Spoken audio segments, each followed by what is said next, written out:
places that you know seem like fantasy.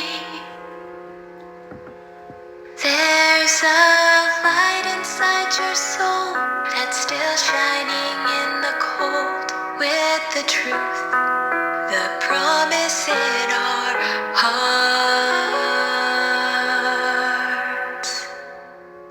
Don't forget, I'm with you in the dark.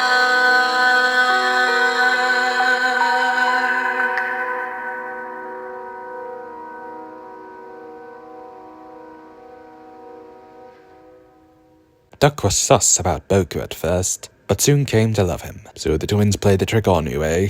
Said Duck to Boku. Pretty much. Have they done that to you? Oh, where do I start? They're like bees in a hive. Just then, James came out of nowhere. What, Duck? You're scared of bees? No, James, I never said that. Oh, I'm not scared of bees.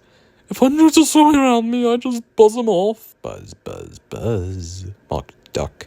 Oh, Snorted James, and he left. The next morning, James went to the station to get his train. Two porters, Jeff and Ted, carrying their luggage on the platform. Mind your backs, said Jeff. But as they were moving, they didn't notice an old lady. They bumped into her, and the luggage spilled all over the platform. The station cleared like magic. James didn't realize the porters were carrying a beehive until it was too late. As the driver squatted in the cab and the fireman swatted at the bees, most of the bees sat nicely on James' boiler because it was nice and warm. Buzz off, said James.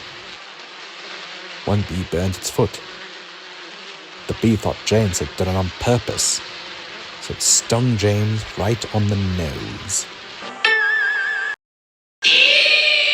Whistled James. He had had enough. Boko soon took James' train after he left. Later at the sheds, the other engines made fun of James while James hid. Boko and Duck talked about a new beehive on wheels. James thought for being mainline engines, they were being very silly indeed.